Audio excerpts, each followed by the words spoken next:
70대 중반의 김정순 할머니는 오늘도 어김없이 복지관에서 돌아오는 길이었습니다. 매주 월수금 빠짐없이 다니는 노인복지관. 거기서 친구들과 수다 떨고 요가도 배우고 가끔 공짜 점심도 얻어먹는 게 정순 할머니의 유일한 낙이었습니다. 남편 없이 혼자 사는 지 벌써 10년. 아들 하나 키워서 장가 보내고 이제는 자기 인생을 살아보려고 노력하는 중이었죠. 그런데 오늘 현관문 앞에 선 정순 할머니의 손이 멈췄습니다. 늘 누르던 비밀번호를 입력했는데 오류라는 소리만 들립니다. 처음엔 손가락이 미끄러진 줄 알았습니다. 다시 천천히 눌러봅니다. 하나, 둘, 셋, 넷, 다섯, 여섯. 분명히 맞게 눌렀는데 또 삑삑거립니다. 심장이 빠르게 뛰기 시작합니다. 정순 할머니는 당황해서 다시 한번 입력했습니다.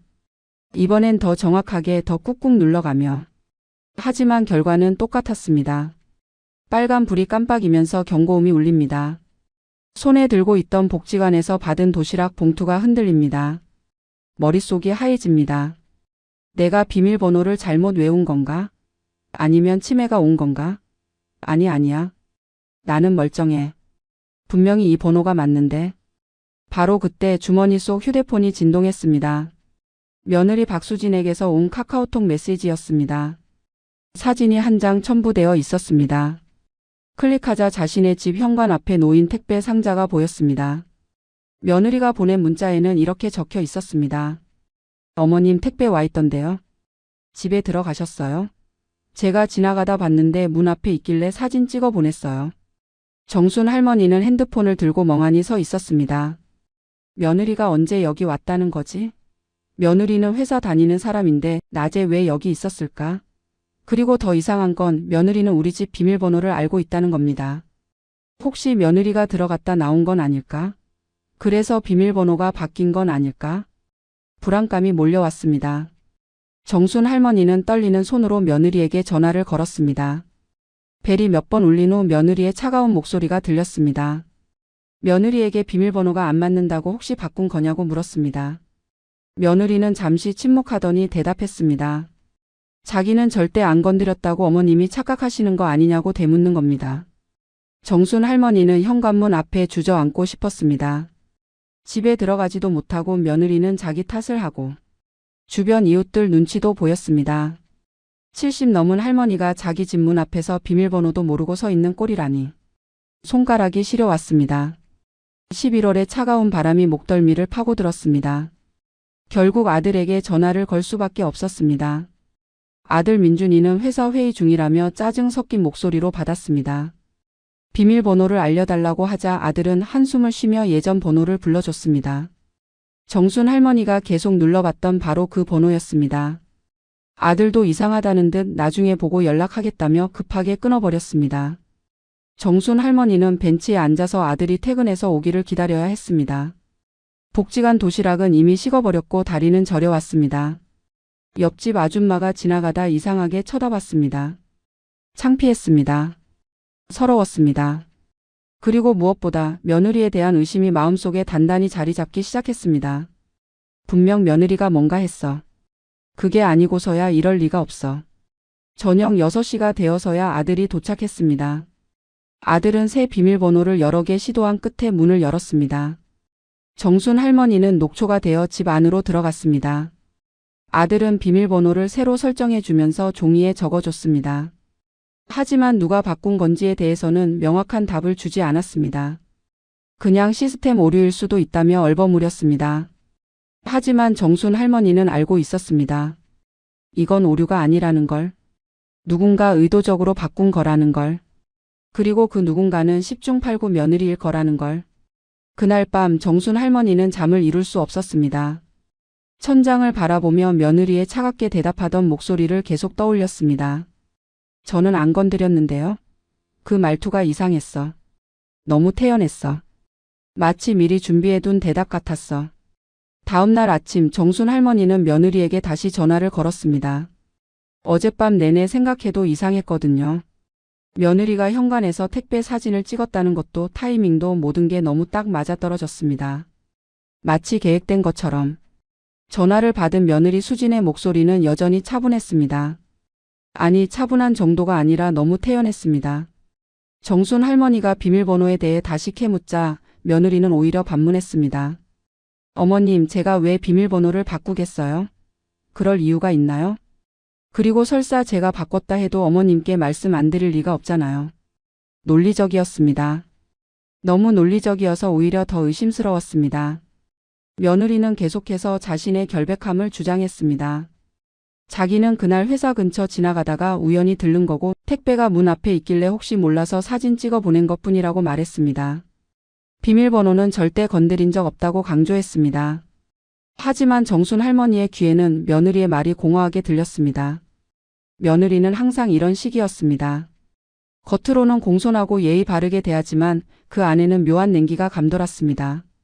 어머님 하면서도 정작 시어머니를 존중하는 마음은 없어 보였습니다. 정순 할머니는 며느리가 결혼하던 날을 떠올렸습니다.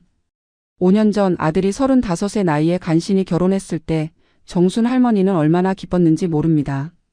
늦둥이 아들이 드디어 장가를 가다니. 그것도 대기업 다니는 괜찮은 여자를 만나서. 하지만 결혼 준비 과정부터 뭔가 삐걱거렸습니다. 며느리는 시어머니와 같이 사는 건 절대 안 된다고 선을 그었습니다. 요즘 시대에 누가 시부모랑 같이 사냐며 각자 독립적으로 살아야 한다고 주장했습니다. 아들은 며느리 편을 들었습니다. 엄마, 요즘은 다 그렇게 산대요. 우리도 따로 살아요. 정순 할머니는 섭섭했지만 참았습니다. 아들이 행복하다면 그걸로 됐다고 스스로를 달랬습니다. 그런데 결혼 후에도 며느리는 명절에만 얼굴을 비쳤습니다. 그것도 몇 시간 있다가 금방 가버렸습니다. 친정은 자주 가면서 시댁은 의무적으로만 오는 게 눈에 보였습니다. 정순 할머니가 생신이라고 연락해도 며느리는 바쁘다는 핑계로 선물만 택배로 보냈습니다. 아들도 점점 엄마보다 아내 편을 들기 시작했습니다. 그리고 최근 몇 달 사이 며느리의 태도가 더 이상해졌습니다. 갑자기 정순 할머니 집에 관심을 보이기 시작한 겁니다. 어머님, 집이 너무 크신 거 아니에요? 혼자 사시기엔 관리가 힘드시죠? 작은 곳으로 옮기시는 게 어때요? 이런 말들을 슬쩍슬쩍 던졌습니다. 정순 할머니는 그때마다 불쾌했지만 내색하지 않았습니다. 그런데 이번 비밀번호 사건이 터진 겁니다. 정순 할머니는 며느리의 그 태연한 목소리가 계속 귓가에 맴돌았습니다. 제가 왜 그랬겠어요? 너무 당당했어요. 너무 자신만만했어요. 마치 완벽한 알리바이가 있다는 듯이. 하지만 정순 할머니의 육감은 말하고 있었습니다. 저 여자가 뭔가 했어. 분명히 했어.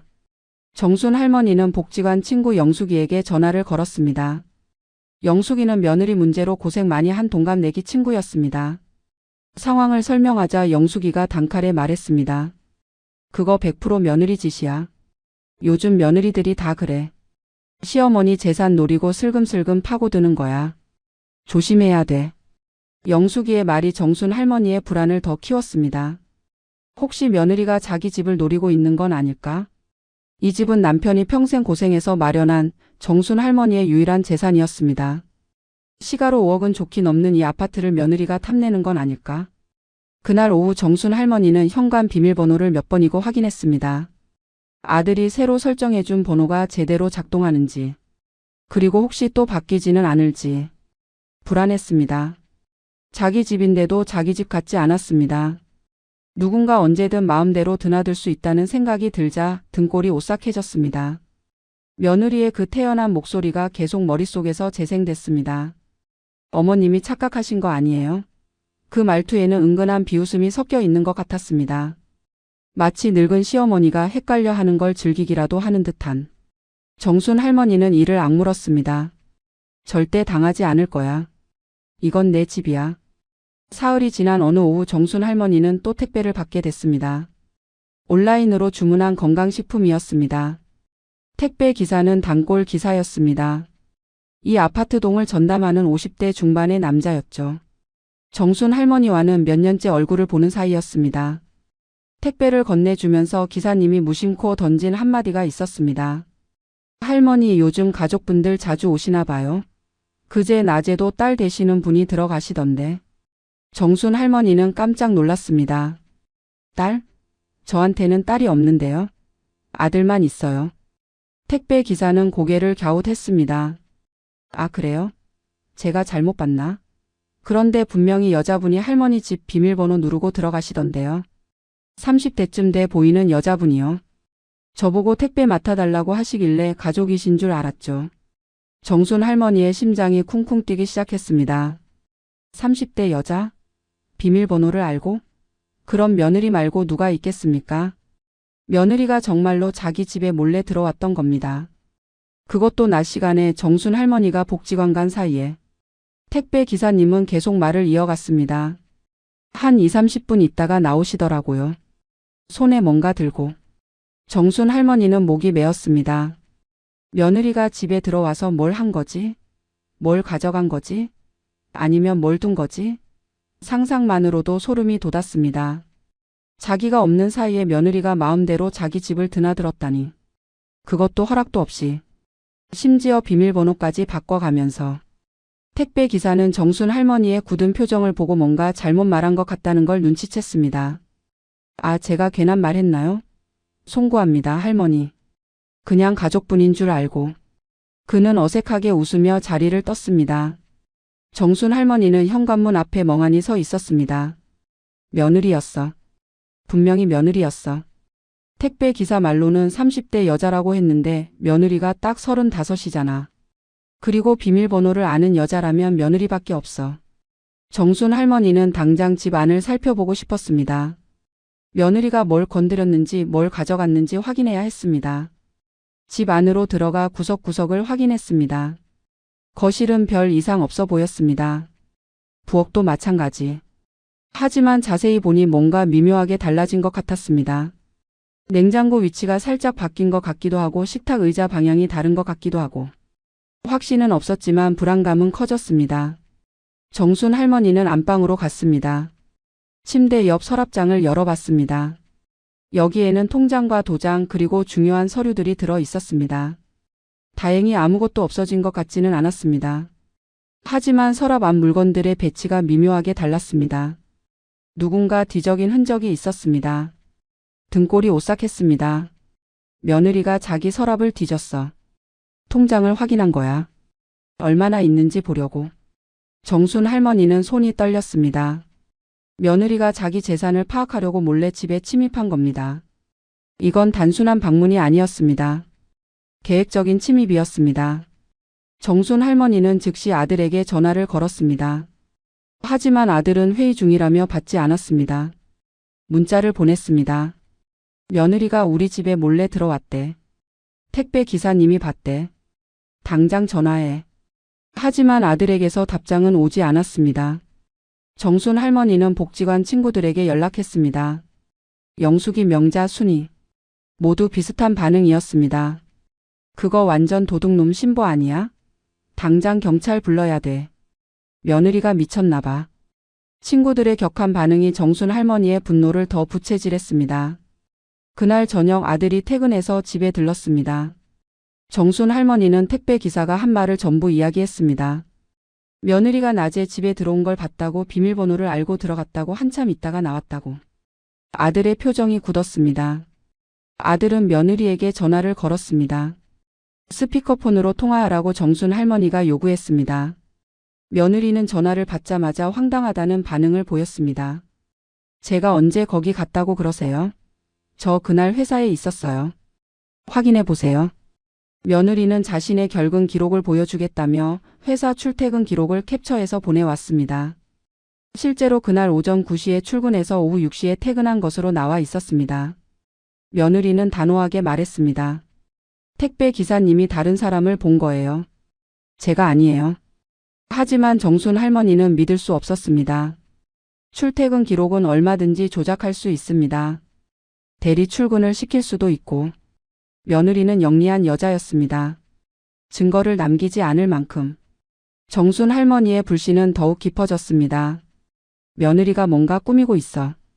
분명히 그래. 일주일이 지났습니다. 정순 할머니는 이제 집 안에서도 불안했습니다. 문을 잠그고 자는데도 누군가 몰래 들어올 것 같았습니다. 며느리가 또 비밀번호를 바꿀까봐 매일 아침 현관 비밀번호를 확인했습니다. 신경이 곤두서서 잠도 제대로 못 잤습니다. 어느 날 아침 정순 할머니는 화장실에 들어갔다가 이상한 걸 발견했습니다. 수건이 바뀌어 있었습니다. 분명히 자기가 쓰던 연두색 수건이었는데 지금은 하늘색 수건이 걸려 있었습니다.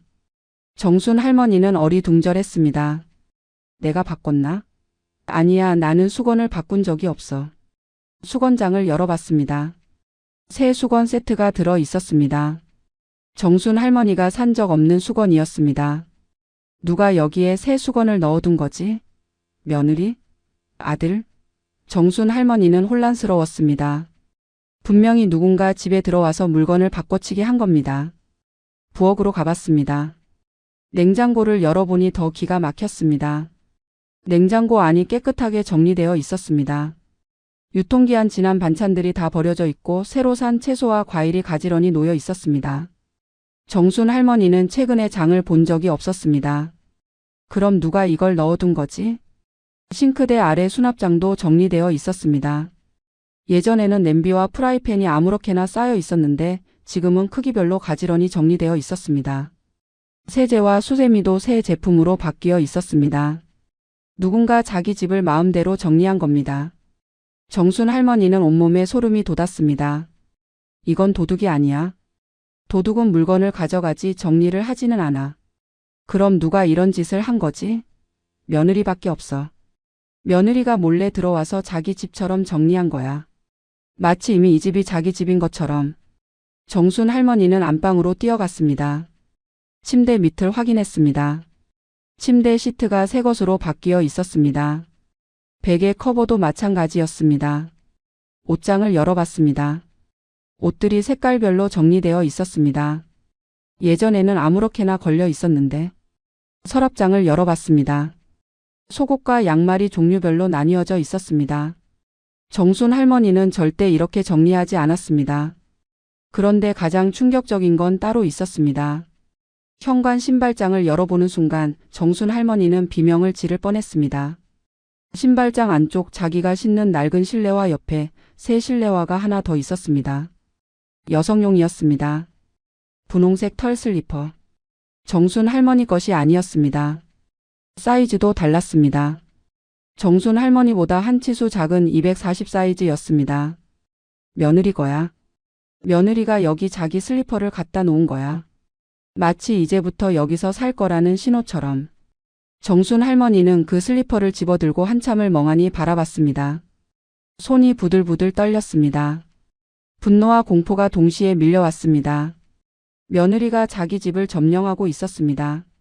조금씩 은밀하게 그러나 확실하게. 수건을 바꾸고 냉장고를 정리하고 침구를 교체하고 심지어 자기 슬리퍼까지 놓아두면서. 마치 서서히 이 집의 주인이 되어가는 것처럼. 정순 할머니는 자기 집이 더 이상 자기 집 같지 않았습니다. 거실 소파 쿠션도 새 것이었습니다. 탁자 위에 티슈 케이스도 바뀌어 있었습니다. TV 리모컨 옆에는 정순 할머니가 쓰지 않는 방향제가 놓여 있었습니다. 은은한 라벤더 향이 났습니다. 며느리가 좋아하는 향이었습니다. 정순 할머니는 전에 며느리 집에 갔을 때 이 냄새를 맡은 적이 있었습니다. 화장실에 다시 들어가 봤습니다. 세면대 아래 수납장에는 새 화장지와 생리대가 가득 쌓여 있었습니다. 정순 할머니는 이미 폐경이 지난 지 10년도 넘었습니다. 생리대가 왜 필요하겠습니까? 이건 며느리 것이었습니다. 며느리가 여기서 쓰려고 미리 갖다 놓은 거였습니다. 샤워실 선반에도 새 샴푸와 린스가 있었습니다. 정순 할머니가 쓰던 저렴한 제품이 아니라 비싼 브랜드 제품이었습니다. 며느리가 쓰는 제품이었습니다. 바디워시도 마찬가지였습니다. 고급스러운 병에 담긴 정순 할머니는 한 번도 써본 적 없는 제품들이 자리를 차지하고 있었습니다. 정순 할머니는 주저앉고 싶었습니다. 며느리가 이미 이 집을 자기 집처럼 꾸미고 있었습니다. 자기 물건을 하나둘씩 들여놓고 자기 스타일대로 정리하고 심지어 자기가 쓸 생필품까지 준비해두고. 이건 일시적인 방문이 아니었습니다. 장기적인 거주를 준비하는 거였습니다. 안방 붙박이장을 열어봤습니다. 정순 할머니의 옷들이 한쪽으로 밀려나 있었습니다. 그리고 반대편에는 새 옷들이 걸려 있었습니다. 젊은 여자 옷이었습니다. 원피스, 블라우스, 청바지. 며느리 옷이었습니다. 며느리가 벌써 자기 옷을 여기에 옮겨놓은 겁니다. 정순 할머니는 숨이 막혔습니다. 며느리가 이사 올 준비를 하고 있었습니다. 몰래 은밀하게 그러나 착착 진행하면서 정순 할머니 몰래 조금씩 자기 영역을 넓혀가고 있었습니다. 그리고 언젠가는 정순 할머니를 이 집에서 몰아낼 작정인 게 분명했습니다. 정순 할머니는 아들에게 당장 전화를 걸었습니다. 목소리가 떨렸습니다. 며느리가 우리 집에 자기 물건을 갖다 놨어. 옷도 있고 슬리퍼도 있고 화장품도 있어. 이게 무슨 짓이야? 아들은 한참을 침묵하더니 대답했습니다. 엄마, 그건 제가 부탁한 거예요. 정순 할머니는 귀를 의심했습니다. 내가 부탁했다고? 왜? 아들은 머뭇거리며 설명했습니다. 엄마가 혼자 계시니까 집 관리가 안 되는 것 같아서 수진이한테 가끔 들러서 정리 좀 해달라고 했다고. 그리고 혹시 모르니까 수진이가 쓸 물건들도 좀 놓아두라고 했다고. 정순 할머니는 말문이 막혔습니다. 아들이 며느리에게 자기 집을 마음대로 드나들라고 허락한 겁니다. 정순 할머니한테는 한마디 상의도 없이. 이건 배신이었습니다. 친아들의 배신이었습니다. 정순 할머니는 전화를 끊어버렸습니다. 더 이상 말하고 싶지 않았습니다. 그날 밤 정순 할머니는 잠을 이룰 수 없었습니다. 며느리의 분홍색 슬리퍼가 자꾸 눈앞에 어른거렸습니다. 그 슬리퍼는 이제 이 집이 누구 집인지 선언하고 있는 것 같았습니다. 곧 며느리가 주인이 될 거라고. 정순 할머니는 쫓겨날 거라고. 다음 날 오후 정순 할머니는 아들이 퇴근하기를 기다렸습니다. 복지관도 가지 않았습니다. 아들과 직접 대면해서 따져 물어야 했습니다. 왜 자기 허락도 없이 며느리를 집에 들이는 건지, 왜 며느리가 마음대로 집을 정리하게 내버려 두는 건지.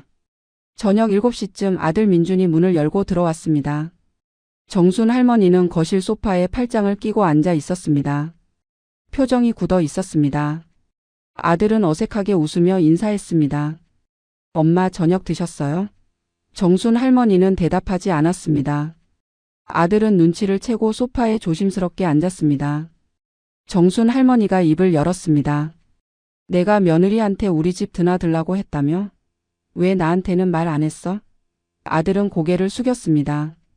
엄마한테 말씀드리면 반대하실 것 같아서요. 정순 할머니의 목소리가 높아졌습니다. 당연히 반대하지. 이게 무슨 짓이야? 내 집에 내 허락도 없이. 며느리가 들어와서 이것저것 바꾸고 자기 물건까지 갖다 놓고. 이게 말이 돼? 아들은 변명했습니다. 엄마, 수진이가 엄마 위해서 한 거예요. 집도 깨끗하게 해주고 냉장고도 정리해주고. 정순 할머니는 비웃었습니다. 나를 위해서? 웃기지 마. 며느리는 자기를 위해서 한 거야. 이 집을 자기 집으로 만들려고. 아들은 고개를 저었습니다. 엄마, 그게 아니에요. 수진이는 정말 엄마 걱정해서 도와주려는 거예요. 엄마가 요즘 깜빡깜빡 하시잖아요. 정순 할머니는 가슴이 철렁했습니다. 깜빡깜빡한다고? 나를 치매 환자 취급하는 거야? 아들은 급하게 손사래를 쳤습니다. 아니, 그게 아니라 그냥 나이 드시니까 힘드실 것 같아서. 수진이가 가끔 와서 도와드리면 좋을 것 같아서 그런 거예요. 정순 할머니는 분노가 치밀었습니다. 나는 아직 멀쩡해. 혼자서도 잘 살 수 있어. 며느리 도움 따위 필요 없어. 아들은 한숨을 쉬었습니다. 엄마, 왜 이렇게 수진이를 싫어하세요? 수진이가 뭘 잘못했어요? 정순 할머니는 목이 메었습니다. 며느리가 잘못한 게 아니라 내가 잘못한 거야. 엄마한테 한마디 상의도 없이 며느리를 집에 들이고 며느리가 마음대로 하게 놔두고. 이게 효도야? 아들은 짜증 섞인 목소리로 대답했습니다. 엄마, 저도 바빠요. 일하랴 집안일 하랴 정신없어요. 수진이가 엄마 좀 챙겨드리면 안 돼요? 정순 할머니는 서러웠습니다. 아들이 자기를 짐으로 생각하고 있었습니다. 며느리한테 떠넘기고 싶어 하는 짐. 아들은 계속 말했습니다. 엄마, 솔직히 말씀드릴게요. 엄마 혼자 사시기에는 이 집이 너무 커요. 관리도 안 되고 위험하기도 하고. 작은 곳으로 옮기시는 게 어때요? 정순 할머니는 벌떡 일어났습니다. 이 집을 팔라고? 내가 평생 살아온 집을? 아버지. 유산으로 받은 이 집을? 아들은 진정하라며 손을 내저었습니다. 팔라는 게 아니라 전세로 주고 엄마는 더 편한 곳으로 가시라는 거예요. 요양원이나 실버타운 같은 곳. 정순 할머니는 믿을 수 없었습니다. 아들이 자기를 요양원에 보내려 하다니. 그리고 이 집은 며느리가 차지하려고. 모든 게 계획된 거였습니다. 며느리가 조금씩 집을 장악하고 아들은 정순 할머니를 설득해서 내보내려는, 이 집을 빼앗으려는 계획이었습니다. 정순 할머니는 소리쳤습니다. 절대 안 나가. 이건 내 집이야. 나 죽기 전에는 절대 못 가져가. 아들은 피곤한 표정을 지었습니다. 엄마, 왜 이렇게 고집이세요? 제가 엄마 위해서 하는 말인데. 정순 할머니는 냉소했습니다. 나를 위해서? 거짓말하지 마. 너희들을 위한 거지. 아들은 더 이상 참지 못하고 일어섰습니다. 엄마, 저 가볼게요. 오늘은 대화가 안 될 것 같네요. 그는 현관문을 향해 걸어갔습니다. 정순 할머니가 뒤에서 소리쳤습니다. 다신 며느리 우리 집에 들이지 마. 아들은 대답하지 않고 문을 닫고 나갔습니다. 정순 할머니는 혼자 남았습니다. 텅 빈 거실에서 울음이 터져 나왔습니다. 친아들이 자기를 배신했습니다. 며느리 편을 들고 자기를 집에서 쫓아내려 하고 심지어 요양원에 보내려고까지 하다니. 정순 할머니는 무너져 내렸습니다. 그날 밤 정순 할머니는 결심했습니다. 절대 당하지 않겠다고. 이 집은 자기 것이고 아무도 빼앗아갈 수 없다고. 며느리든 아들이든 누구도 자기를 이 집에서 몰아낼 수 없다고. 정순 할머니는 싸울 준비를 했습니다. 다음 날 정순 할머니는 복지관으로 향했습니다. 친구들에게 상황을 털어놓아야 했습니다. 혼자서는 감당할 수 없었습니다. 복지관 2층 휴게실에 친구들이 모여 있었습니다. 영숙, 명자, 순이 그리고 몇 명 더. 정순 할머니가 문을 열고 들어서자 친구들이 반겼습니다. 정순아, 어제는 왜 안 왔어? 우리 걱정했잖아. 정순 할머니는 의자에 털썩 주저앉았습니다. 그리고 지난 며칠간 있었던 일들을 전부 쏟아냈습니다. 비밀번호가 바뀐 것, 며느리가 몰래 집에 들어온 것, 집 안에 며느리 물건들이 쌓여 있는 것, 아들이 자기를 요양원에 보내려는 것. 친구들은 입을 다물지 못했습니다. 영숙이가 먼저 분노를 터뜨렸습니다. 그게 무슨 며느리야? 그건 도둑놈이지. 시어머니 집을 몰래 장악하다니. 세상에 그런 뻔뻔한 년이 어디 있어? 명자도 거들었습니다. 요즘 며느리들이 다 그래. 시어머니 재산 노리고 슬금슬금 파고드는 거야. 순이는 자기 경험담을 이야기했습니다. 자기 사촌 언니도 비슷한 일을 겪었다고. 며느리가 집을 탐내서 시어머니를 요양병원에 강제로 입원시켰대. 그리고 집을 팔아서 돈을 챙겼대. 시어머니는 결국 거기서 돌아가셨고. 친구들은 모두 고개를 끄덕였습니다. 영숙이 정순 할머니의 손을 꽉 잡았습니다. 정순아, 절대 당하면 안 돼. 지금 당장 조치를 취해야 해. 먼저 집 비밀번호를 바꾸고 아들한테도 절대 알려주지 마. 그리고 통장이랑 도장은 안전한 곳에 숨겨. 며느리가 손 못 대게. 명자는 다른 조언을 했습니다. 동사무소 가서 세대 분리 신청해. 그래야 며느리가 마음대로 전입 못해. 그리고 변호사 상담도 받아봐. 재산 보호하려면 법적으로 준비해야 해. 순이는 CCTV를 설치하라고 했습니다. 현관에, 거실에, 집 안 곳곳에. 그래야 며느리가 몰래 들어오는 거 증거로 남길 수 있어. 친구들의 조언이 쏟아졌습니다. 모두 정순 할머니를 걱정하는 마음에서 나온 말들이었습니다. 하지만 그 조언들은 정순 할머니의 불안을 더 키웠습니다. 세상에, 며느리 때문에 집에 CCTV를 달아야 한다니. 친아들한테도 비밀번호를 숨겨야 한다니. 영숙이 더 무서운 이야기를 꺼냈습니다. 내 친구 동생이 그랬는데 며느리가 시어머니 통장에서 몰래 돈을 빼돌렸대. 조금씩 몇 년에 걸쳐서. 나중에 알고 보니 몇 천만 원이 사라졌더래. 며느리는 시어머니가 치매라서 기억 못한다고 발뺌했대. 명자도 끼어들었습니다. 심지어 어떤 며느리는 시어머니 집에 자기 친정 식구들을 들여보냈대. 시어머니는 작은 방 하나에 갇혀 지내고 며느리 가족들이 집을 차지했대. 나중에 이웃이 신고해서 겨우 구출됐대. 친구들의 이야기는 점점 더 끔찍해졌습니다. 정순 할머니는 온몸이 얼어붙는 것 같았습니다. 혹시 자기도 그렇게 될까? 며느리가 점점 더 집을 장악하고 자기를 작은 방에 가두고 결국에는 요양원에 처박아 버리고 이 집을 차지할까? 상상만으로도 끔찍했습니다. 영숙이 단호하게 말했습니다. 정순아, 먼저 손 써야 해. 지금 당장. 며느리가 더 깊이 파고들기 전에 집 명의를 아예 신탁으로 돌리든지 아니면 유언장을 확실히 작성하든지 며느리한테 절대 한 푼도 안 간다는 걸 명확히 해야 해. 친구들은 모두 동의했습니다. 그리고 정순 할머니에게 절대 아들을 믿지 말라고 했습니다. 아들은 이미 며느리 편이에요. 며느리한테 세뇌당한 거야. 요즘 남자들이 다 그래. 마누라 말은 고지고대로 듣고 엄마 말은 무시하고. 정순 할머니는 더욱 혼란스러웠습니다. 친구들의 말이 맞는 것 같기도 하고 너무 과한 것 같기도 하고. 하지만 불안감은 확실했습니다. 며느리가 자기 집을 노리고 있다는 것, 아들이 며느리 편을 든다는 것, 자기가 점점 고립되고 있다는 것. 그날 오후 복지관에서 돌아온 정순 할머니는 결심했습니다. 친구들 말대로 조치를 취하기로. 먼저 은행에 가서 통장을 정리하고 동사무소에 가서 세대 분리를 신청하고 변호사 사무실에 가서 상담을 받기로. 더 이상 당하고만 있을 수 없었습니다.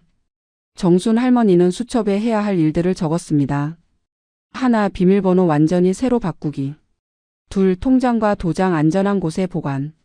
셋, 세대 분리 신청. 넷, 변호사 상담. 다섯, CCTV 설치. 여섯, 유언장 작성. 정순 할머니는 전쟁 준비를 하는 기분이었습니다. 일주일 후 정순 할머니는 복지관에서 돌아오는 길이었습니다. 은행도 다녀오고 동사무소에도 들렀습니다. 세대 분리 신청은 완료했습니다. 통장도 새로 만들어서 돈을 옮겨놨습니다. 이제 며느리가 함부로 손댈 수 없게 됐습니다. 현관문 앞에 서서 새로 바꾼 비밀번호를 입력하려는데 뭔가 눈에 띄었습니다. 현관문 위쪽 문틀과 벽이 만나는 부분에 작은 노란색 포스트잇이 붙어 있었습니다. 정순 할머니는 고개를 들어 자세히 봤습니다. 포스트잇에는 글씨가 적혀 있었습니다. 오늘 저녁 7시 도착합니다. 짧은 문장이었지만 정순 할머니의 등골이 서늘해졌습니다. 누가 쓴 거지? 누구한테 보내는 메시지지? 그리고 누가 도착한다는 거지? 정순 할머니는 포스트잇을 떼어냈습니다. 글씨체를 자세히 살펴봤습니다. 아들 것도 아니고 며느리 것도 아니었습니다. 좀 더 둥글둥글한 중년 여성의 글씨체 같았습니다. 정순 할머니는 머리가 복잡해졌습니다. 집 안으로 들어가 포스트잇을 탁자 위에 놓고 한참을 들여다봤습니다. 누군가 자기 집 문 앞에 메시지를 남긴 겁니다. 그것도 저녁 7시에 도착한다고. 누가? 왜? 정순 할머니는 불안했습니다. 혹시 며느리가 누군가를 데려오려는 건 아닐까? 정순 할머니는 아들에게 전화를 걸었습니다. 하지만 아들은 받지 않았습니다. 요즘 아들과는 사이가 틀어진 상태였습니다. 지난번 말다툼 이후로 아들은 정순 할머니 전화를 피했습니다. 문자를 보냈지만 답장도 없었습니다. 며느리에게도 전화를 걸어봤습니다. 며느리는 전화를 받았습니다. 정순 할머니가 포스트잇에 대해 물어보자 며느리는 잠시 침묵하더니 대답했습니다. 저는 모르는 일인데요. 어머님, 제가 왜 포스트잇을 붙여요? 목소리에는 짜증이 묻어났습니다. 정순 할머니는 며느리를 믿을 수 없었습니다. 분명히 며느리가 관련되어 있을 겁니다. 아니면 며느리가 시킨 누군가가. 정순 할머니는 전화를 끊고 시계를 봤습니다. 오후 5시. 아직 2시간이 남았습니다. 누가 올지 기다려 볼 수밖에 없었습니다. 정순 할머니는 거실 소파에 앉아서 현관문을 노려봤습니다. 심장이 두근거렸습니다. 혹시 며느리가 이삿짐을 가지고 올까? 아니면 며느리 친구들을 데리고 와서 집을 점거할까? 온갖 상상이 머릿속을 스쳤습니다. 6시가 됐습니다. 정순 할머니는 저녁도 먹지 못했습니다. 입맛이 없었습니다. 긴장감에 속이 메스꺼렸습니다. 현관문만 계속 쳐다봤습니다. 누군가 올 거라는 확신이 들었습니다. 그리고 그 누군가는 분명히 며느리와 관련된 사람일 겁니다. 6시 반. 정순 할머니는 휴대폰을 꺼내 복지관 친구들에게 단체 문자를 보냈습니다. 오늘 저녁 7시에 누군가 우리 집에 온대. 포스트잇이 붙어 있었어. 무서워. 친구들에게서 답장이 쏟아졌습니다. 경찰 불러. 혼자 있지 마. 우리가 갈까? 하지만 정순 할머니는 혼자 맞서기로 했습니다. 이건 자기 싸움이었습니다. 누가 자기 집에 함부로 들어오려 하는지, 며느리가 무슨 짓을 꾸미고 있는지 직접 확인해야 했습니다. 정순 할머니는 부엌에서 긴 시칼을 꺼내 들고 거실로 돌아왔습니다. 시계 초침 소리가 귓가에서 울렸습니다. 똑딱 똑딱 똑딱. 시간이 이렇게 느리게 가는 건 처음이었습니다. 정순 할머니는 손에 땀이 났습니다. 시칼을 꽉 쥐었습니다. 만약 며느리가 나쁜 사람들을 데리고 온다면 정순 할머니는 싸울 준비가 되어 있었습니다. 드디어 시계가 7시를 가리켰습니다. 정순 할머니는 숨을 죽였습니다. 귀를 쫑긋 세웠습니다. 복도에서 발소리가 들렸습니다. 누군가 다가오고 있었습니다. 구두 소리. 여자였습니다. 발걸음이 정순 할머니네 집 앞에서 멈췄습니다. 잠시 침묵이 흘렀습니다. 그리고 비밀번호를 누르는 소리가 들렸습니다. 삑삑삑삑. 하지만 문이 열리지 않았습니다. 정순 할머니가 비밀번호를 바꿔놨으니까요. 밖에서 당황하는 기척이 느껴졌습니다. 그리고 초인종이 울렸습니다. 딩동. 정순 할머니는 벌떡 일어났습니다. 문구멍으로 밖을 들여다봤습니다. 중년 여성이 서 있었습니다. 50대 후반쯤 돼 보이는 파마 머리에 깔끔한 옷차림의 여자였습니다. 정순 할머니가 본 적 없는 사람이었습니다. 초인종이 다시 울렸습니다. 딩동. 여자의 목소리가 들렸습니다. 어머니, 저예요. 저 좀 열어주세요. 정순 할머니는 어리둥절했습니다. 어머니? 누가 자기를 어머니라고 부르는 거지? 며느리 목소리는 아니었습니다. 그럼 누구? 정순 할머니는 떨리는 목소리로 물었습니다. 누구세요? 밖에서 여자가 대답했습니다. 저 수진이 엄마예요. 어머니. 순간 정순 할머니의 머릿속이 하얘졌습니다. 수진이 엄마? 며느리의 친정엄마? 왜 여기에? 정순 할머니는 문을 열지 않았습니다. 대신 문틀에 귀를 대고 물었습니다. 왜 여기 왔어요? 무슨 일이에요? 며느리 엄마의 목소리가 들렸습니다. 어머니, 추워요. 문 좀 열어주세요. 이야기할 게 있어요. 정순 할머니는 망설였습니다. 하지만 호기심이 이겼습니다. 대체 며느리 엄마가 왜 여기 온 건지 알아야 했습니다. 정순 할머니는 조심스럽게 문을 열었습니다. 체인은 걸어둔 채로. 문틈으로 며느리 엄마의 얼굴이 보였습니다. 며느리 엄마는 어색하게 웃었습니다. 어머니, 오랜만이에요. 정순 할머니는 차갑게 대답했습니다. 무슨 일로 왔어요? 며느리 엄마는 손에 든 가방을 들어 보였습니다. 제가 며칠 여기서 지낼 것 같아서요. 짐 좀 가져왔어요. 정순 할머니는 귀를 의심했습니다. 며칠 여기서 지낸다고? 누가 허락했어요? 며느리 엄마는 당황한 표정을 지었습니다. 수진이가 괜찮다고 했는데요. 어머니한테 말 안 했어요? 정순 할머니는 분노가 치밀었습니다. 며느리가 자기 엄마를 이 집에 들이려고 했던 겁니다. 정순 할머니는 단호하게 말했습니다. 저는 처음 듣는 얘기예요. 들어올 수 없어요. 돌아가세요. 며느리 엄마는 난처한 표정을 지었습니다. 어머니, 그러시지 말고 좀 들어보세요. 제가 혼자 살기가 너무 힘들어서 수진이가 어머니 댁에서 좀 지내라고 했어요. 정순 할머니는 소름이 돋았습니다. 며느리가 자기 엄마를 이 집에 눌러앉힐 작정이었던 겁니다. 정순 할머니 허락도 없이. 마치 이 집이 며느리 집인 것처럼. 정순 할머니는 목소리를 높였습니다. 이건 제 집이에요. 며느리 마음대로 할 수 있는 집이 아니에요. 며느리 엄마는 당황해서 뒤로 물러섰습니다. 어머니, 진정하세요. 제가 수진이한테 잘못 들은 건가? 수진이가 분명히 괜찮다고 했는데.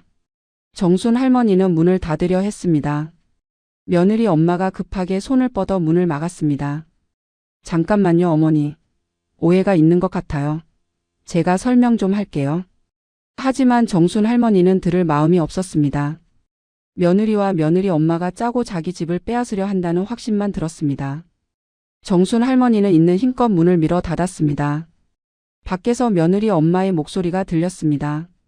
어머니, 어머니. 하지만 정순 할머니는 귀를 막았습니다. 거실로 돌아와 소파에 주저앉았습니다. 온몸이 떨렸습니다. 며느리가 이런 짓을 꾸몄던 겁니다. 자기 엄마를 이 집에 들여보내서 결국 이 집을 차지하려고. 정순 할머니는 즉시 아들에게 전화를 걸었습니다. 이번엔 아들이 받았습니다. 정순 할머니는 울분을 토했습니다. 지금 당장 와. 며느리가 무슨 짓을 했는지 알아? 자기 엄마를 우리 집에 들이려고 했어. 아들은 한숨을 쉬었습니다. 엄마, 그거 제가 알고 있던 건데요. 정순 할머니는 충격을 받았습니다. 내가 알고 있었다고? 그럼 너도 공모자였어? 아들은 변명했습니다. 공모가 아니라 장모님이 혼자 계셔서 힘드시다길래 우리가 좀 모시자고 한 거예요. 엄마 집이 넓으니까 한 방 쓰시면 되잖아요. 정순 할머니는 기가 막혔습니다. 내 허락도 없이? 내 집에? 아들은 짜증을 냈습니다. 엄마, 장모님도 어르신이세요. 혼자 사시는데 외로우시대요. 우리 집은 좁으니까 엄마 집에서 좀 지내시면 안 돼요? 정순 할머니는 울음이 터져 나왔습니다. 나도 외로워. 나도 혼자 사는데 왜 며느리 엄마만 챙기고 나는 안 챙겨? 아들은 대꾸하지 않았습니다. 정순 할머니는 계속 소리쳤습니다. 며느리가 비밀번호 바꾼 것도 이것 때문이지? 자기 엄마 드리려고? 아들은 잠시 침묵하더니 인정했습니다. 네, 맞아요. 장모님이 자유롭게 드나드실 수 있게 비밀번호를 알려드렸어요. 그런데 엄마가 계속 의심하시니까 장모님이 불편해하셔서 아예 바꿨어요. 정순 할머니는 세상이 무너지는 것 같았습니다.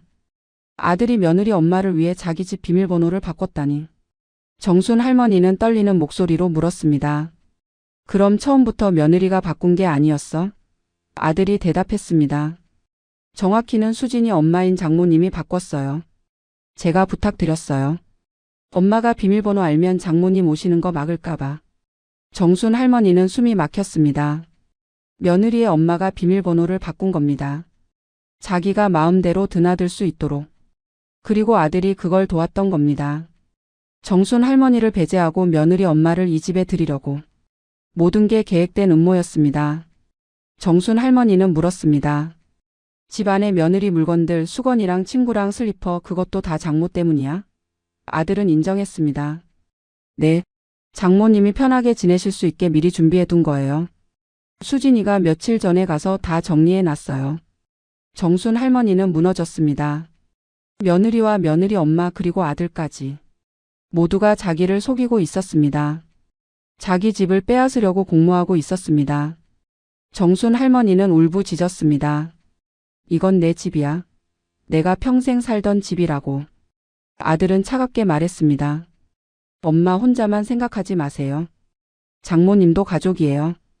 우리가 같이 살면 안 돼요? 정순 할머니는 소리쳤습니다. 싫어. 절대 안 돼.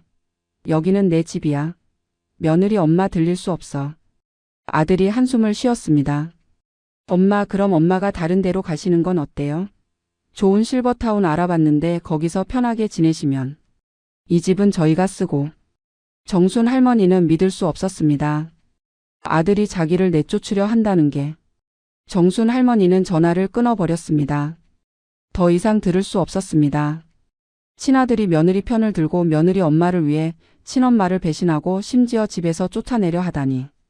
정순 할머니는 바닥에 주저앉아 통곡했습니다. 밖에서 다시 초인종이 울렸습니다. 며느리 엄마였습니다. 어머니, 문 좀 열어주세요. 제가 잘못 생각한 것 같아요. 얘기 좀 해요. 하지만 정순 할머니는 움직이지 않았습니다.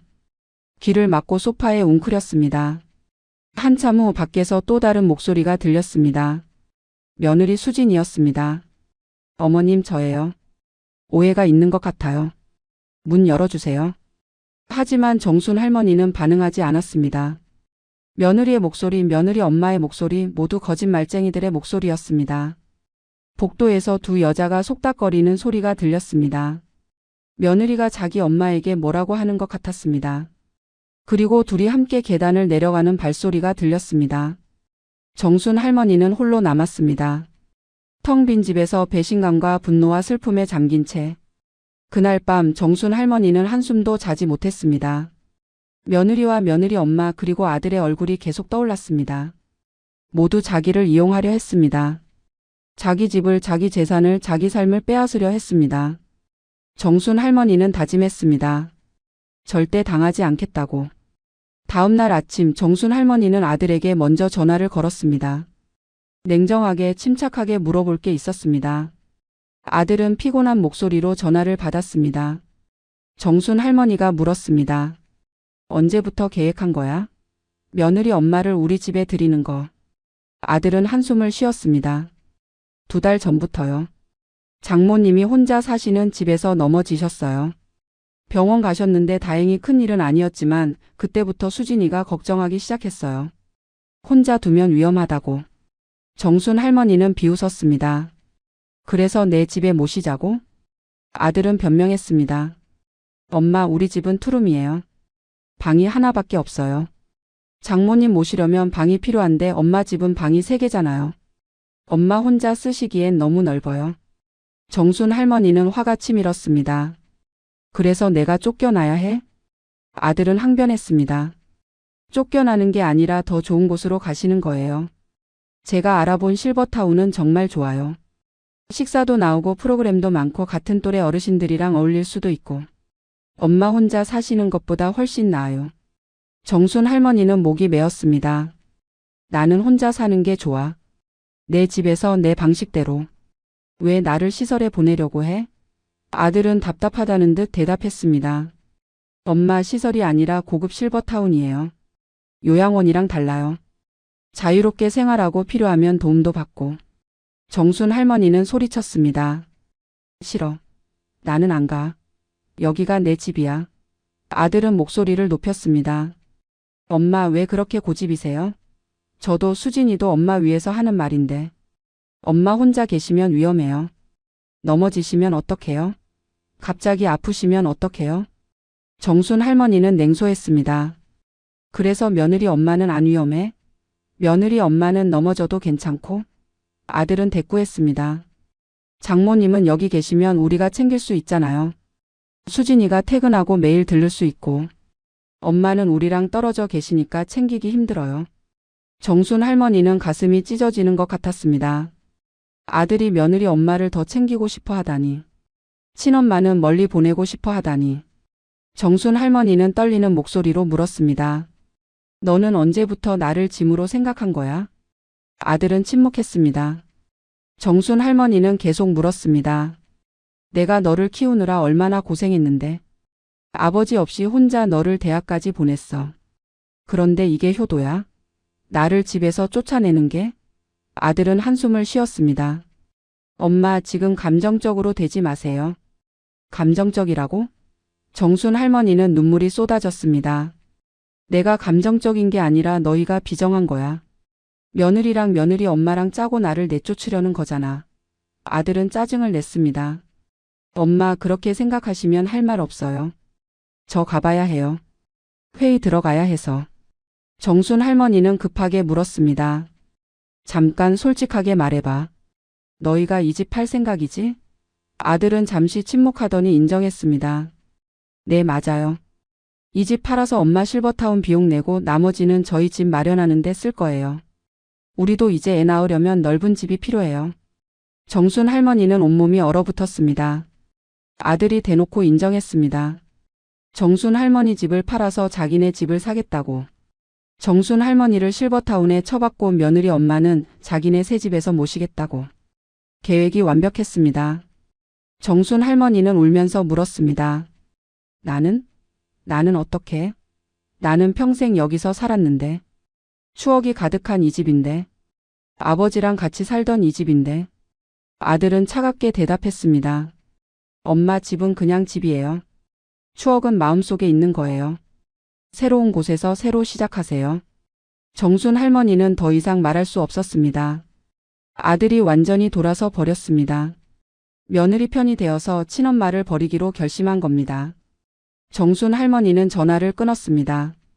그리고 방바닥에 주저앉아 통곡했습니다.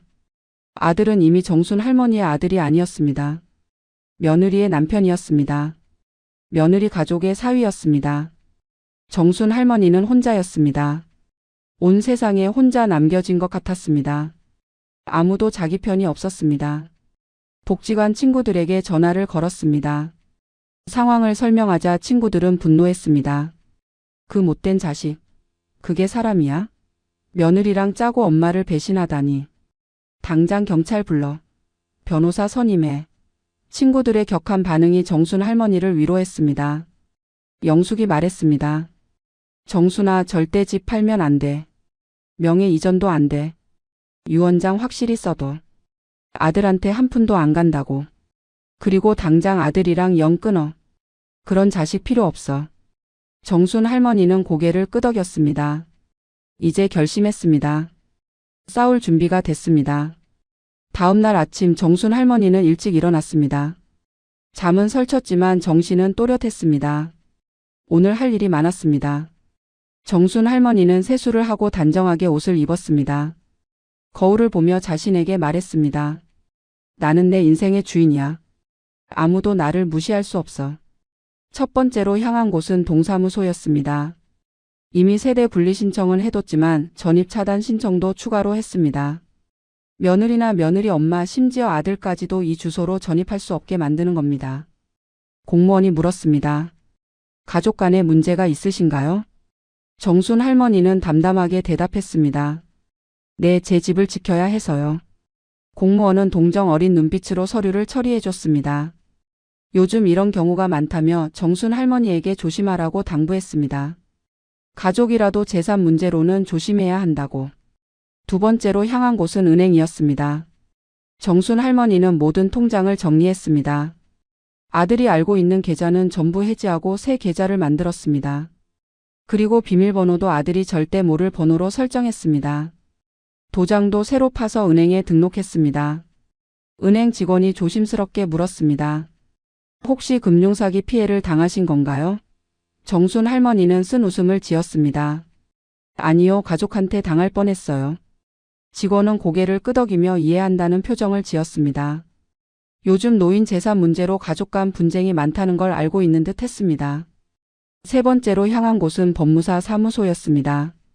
정순 할머니는 유언장을 작성하기로 했습니다. 법무사는 친절하게 설명해 줬습니다. 유언장에 명확히 적어두면 정순 할머니가 원하는 대로 재산을 분배할 수 있다고. 정순 할머니는 결심했습니다. 유언장에는 이렇게 적었습니다. 본인 김정수는 정신이 온전한 상태에서 이 유언장을 작성한다. 본인의 모든 재산은 사회복지법인과 노인복지관에 기부한다. 아들 민준에게는 법정 최소 상속분만 남긴다. 며느리 박수진과 그 가족에게는 단 한 푼도 상속하지 않는다. 법무사가 물었습니다. 정말 이렇게 하시겠어요? 아드님과 관계가 회복될 수도 있는데. 정순 할머니는 단호하게 대답했습니다. 네, 확실합니다. 제 집을 빼앗으려던 사람들에게 재산을 줄 수는 없어요. 차라리 어려운 사람들을 돕는 게 낫습니다. 법무사는 유언장을 공증했습니다.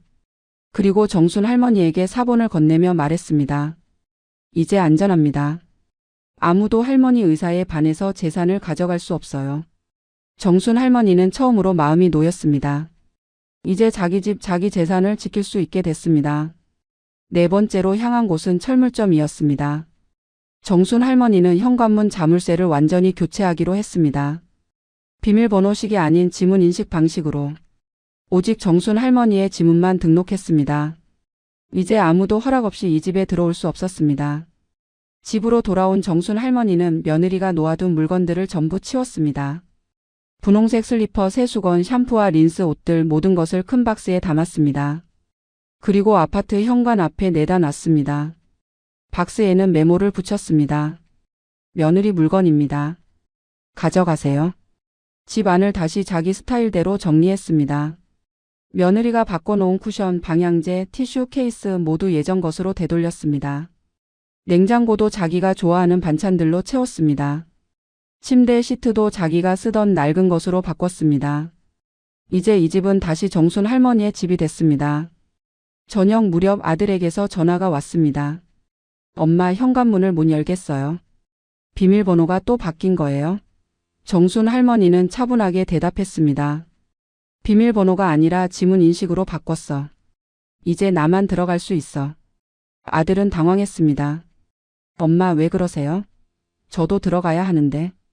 정순 할머니는 단호하게 말했습니다. 넌 이제 여기 올 필요 없어. 내가 원하던 대로 나는 혼자 살 거야. 내 집에서 내 방식대로. 내 허락 없이. 아들은 목소리를 높였습니다. 엄마 이러시면 안 돼요. 제가 걱정되잖아요. 정순 할머니는 냉소했습니다. 거짓말하지 마. 넌 내 집이 걱정되는 거지 나는 아니야. 아들이 변명하려 했지만 정순 할머니는 끊지 않고 계속 말했습니다. 오늘 유언장 작성했어. 내 재산은 전부 복지관에 기부하기로 했어. 너한테는 법정 최소한만 남겼어. 며느리랑 며느리 엄마한테는 단 한 푼도 안 가. 아들은 숨이 막히는 듯 했습니다. 엄마 그게 무슨. 정순 할머니는 말을 끊었습니다. 그리고 이건 내가 내린 최종 결정이야. 바꿀 생각 없어. 내가 나를 배신했으니까 나도 너를 포기하는 거야. 이제 우리는 남이야. 아들은 당황해서 어쩔 줄 몰랐습니다. 엄마 진정하세요. 우리 만나서 얘기해요. 정순 할머니는 거절했습니다. 얘기할 거 없어. 너희가 내 집을 팔아서 너희 집 사려고 했잖아. 나를 실버타운에 처박으려 했잖아. 그게 효도야? 아들은 말문이 막혔습니다. 정순 할머니는 계속 말했습니다. 며느리 전화번호도 차단했어. 며느리 엄마도 마찬가지야. 이제 너희는 내 인생에서 지워졌어. 아들이 애원했습니다. 엄마 제발. 오해예요. 저희가 정말로 엄마 생각해서. 하지만 정순 할머니는 들어주지 않았습니다. 오해가 아니야. 사실이야. 너희가 한 짓을 나는 다 알아. 택배 기사님도 받고 포스트잇도 받고 며느리 엄마도 만났어. 모든 증거가 있어. 정순 할머니는 마지막으로 말했습니다. 이제 나는 나를 지킬 거야. 너희한테 더 이상 당하지 않을 거야. 여기는 내 집이고 내 인생이야. 누구도 허락 없이 드나들 수 없어. 그리고 내가 정말 엄마가 걱정된다면 진심으로 사과하러 와. 며느리랑 며느리 엄마 없이 혼자. 그때 다시 생각해 볼게. 아들은 한참 침묵하다가 대답했습니다. 알겠어요, 엄마. 생각 좀 해볼게요. 정순 할머니는 전화를 끊었습니다. 그리고 창밖을 바라봤습니다. 해가 지고 있었습니다. 붉게 물든 하늘이 아름다웠습니다. 정순 할머니는 처음으로 마음이 편안해졌습니다. 복지관 친구들이 단체 전화를 걸어왔습니다. 정순아 괜찮아? 오늘 뭐 했어? 정순 할머니는 웃으며 대답했습니다. 나 오늘 내 인생 되찾았어. 유언장도 쓰고 통장도 정리하고 집 자물쇠도 바꿨어. 이제 아무도 나를 못 건드려. 친구들은 환호했습니다. 잘했어. 그래야지. 우리 정순이가 드디어 정신 차렸네. 영숙이 말했습니다. 오늘 저녁에 우리 집에서 고기 먹자. 내가 이긴 거 축하하는 거야. 정순 할머니는 흔쾌히 대답했습니다. 좋아, 내가 소주 한 병 들고 갈게.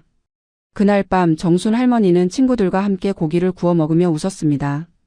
오랜만에 진심으로 웃었습니다. 친구들이 정순 할머니를 격려해 줬습니다. 우리가 있잖아. 가족이 없어도 친구가 있어. 우리가 내 편이야. 정순 할머니는 눈물이 났습니다. 하지만 슬픈 눈물이 아니라 기쁜 눈물이었습니다. 자기에게도 편이 있다는 게, 자기를 지지해주는 사람들이 있다는 게 감사했습니다. 아들이 배신해도 며느리가 집을 노려도 정순 할머니에게는 친구들이 있었습니다. 일주일 후 아들이 혼자 찾아왔습니다. 초인종을 눌렀지만 문은 열리지 않았습니다. 아들이 소리쳤습니다. 엄마 저예요. 문 열어주세요. 얘기 좀 해요. 정순 할머니는 인터폰으로 대답했습니다. 며느리는? 아들이 대답했습니다. 안 왔어요. 저 혼자 왔어요. 정순 할머니는 문을 열어줬습니다. 아들이 들어와서 고개를 숙였습니다. 엄마 죄송해요. 제가 잘못 생각했어요. 엄마 마음을 너무 몰라줬어요. 정순 할머니는 차갑게 물었습니다. 며느리가 시켜서 온 거야? 아니면 진심이야? 아들은 눈물을 흘렸습니다. 진심이에요, 엄마. 수진이랑도 많이 싸웠어요.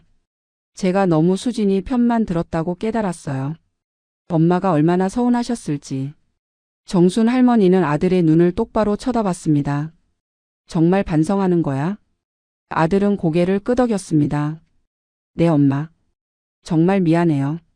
엄마를 실버타운에 보내려 했던 것도, 이 집을 팔려고 했던 것도 다 잘못이었어요. 이건 엄마 집이에요. 엄마가 평생 사실 곳이에요. 제가 감히 뭐라 할 수 없어요. 정순 할머니는 한참을 침묵했습니다. 그리고 천천히 입을 열었습니다. 아들아, 나는 내가 행복하길 바라. 며느리랑 잘 살길 바라. 하지만 내 희생을 당연하게 여기는 건 안 돼. 나도 내 인생이 있어. 내 집에서 내가 원하는 대로 살 권리가 있어. 아들은 울먹이며 대답했습니다. 알아요, 엄마. 이제 알았어요. 앞으로는 엄마 의견 먼저 물어볼게요. 엄마 허락 없이는 아무것도 안 할게요. 정순 할머니는 고개를 끄덕였습니다. 그리고 내가 정말 반성한다면 며느리한테 말해. 다신 내 집에 함부로 들어오지 말라고. 아들이 약속했습니다. 네, 엄마. 그리고 장모님도 여기 안 모실게요. 우리가 알아서 할게요. 이건 엄마 집이에요. 엄마가 주인이에요. 정순 할머니는 처음으로 아들에게 미소를 지었습니다. 고맙다, 아들아. 내가 그렇게 말해주니까 마음이 좀 풀리네. 그날 저녁 정순 할머니와 아들은 함께 저녁을 먹었습니다. 오랜만에 둘이서만. 며느리 없이. 정순 할머니가 직접 해준 된장찌개와 김치. 아들은 맛있게 먹었습니다. 그리고 말했습니다. 엄마 음식이 제일 맛있어요. 정순 할머니는 뿌듯했습니다. 아들이 돌아왔습니다. 완전히는 아니지만 조금씩. 그리고 그것만으로도 충분했습니다. 정순 할머니는 더 이상 아들에게 모든 걸 바라지 않았습니다. 자기 인생은 자기가 지키는 거니까. 며칠 후 며느리에게서 문자가 왔습니다. 어머님, 죄송합니다. 제가 너무 앞서 나갔습니다. 앞으로는 어머님 의견 먼저 여쭙겠습니다. 정순 할머니는 답장을 보냈습니다. 알았어. 하지만 내 집은 내가 지킬 거야. 그것만 알아도. 며느리는 더 이상 정순 할머니 집에 나타나지 않았습니다. 며느리 엄마도 마찬가지였습니다. 아들은 일주일에 한 번씩 혼자 찾아와서 안부를 물었습니다. 정순 할머니는 그것만으로도 만족했습니다. 정순 할머니는 이제 자기 집에서 평화롭게 살았습니다. 복지관에 다니고 친구들과 수다 떨고 저녁에는 TV를 보며 편안히 쉬었습니다. 누구의 눈치도 보지 않았습니다. 누구에게도 허락을 구하지 않았습니다. 어느 날 저녁 정순 할머니는 거실 창가에 앉아 노을을 바라봤습니다. 붉게 타오르는 하늘이 장관이었습니다. 정순 할머니는 조용히 혼잣말을 했습니다. 이제는 내가 나를 지킬 차례다. 아무도 나를 함부로 대할 수 없어.